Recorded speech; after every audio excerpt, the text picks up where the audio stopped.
اعوذ باللہ من الشیطان الرجیم بسم اللہ الرحمن الرحیم۔ ان کو عبداللہ بن یوسف نے حدیث بیان کی، ان کو مالک نے ہشام بن عروہ کی روایت سے خبر دی،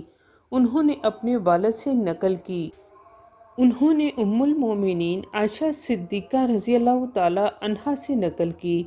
آپ نے فرمایا کہ ایک شخص حارث بن ہشام نامی نے نبی کریم صلی اللہ علیہ وآلہ وسلم سے سوال کیا تھا کہ یا رسول اللہ صلی اللہ علیہ وآلہ وسلم،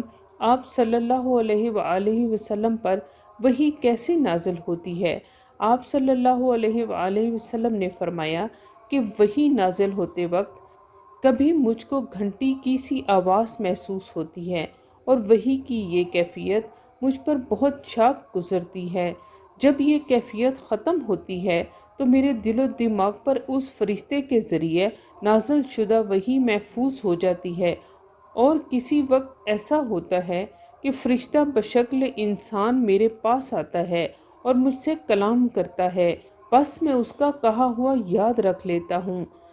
عائشہ رضی اللہ تعالی عنہا کا بیان ہے کہ میں نے سخت کڑاکے کی سردی میں نبی کریم صلی اللہ علیہ وآلہ وسلم کو دیکھا ہے کہ آپ صلی اللہ علیہ وآلہ وسلم پر وحی نازل ہوئی، اور جب اس کا سلسلہ موقوف ہوا تو آپ صلی اللہ علیہ وآلہ وسلم کی پیشانی پسینے سے شرابور تھی۔